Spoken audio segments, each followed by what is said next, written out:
میں عشاء کے بعد انتظار کرتا تھا، وہ نماز پڑھ کے بات کیا کرتی تھی۔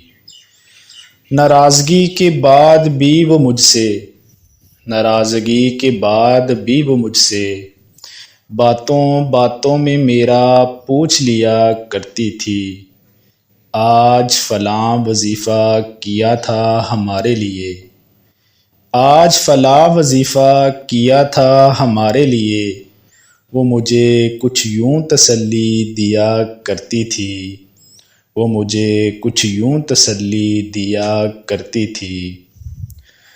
کچھ پل مجھے خاموش ہونے کا کہہ کر آیت الکرسی پھونک دیا کرتی تھی۔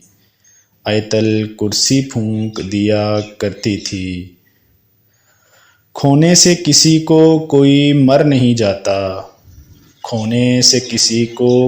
مر نہیں جاتا، وہ یہ نصیحت بھی کیا کرتی تھی۔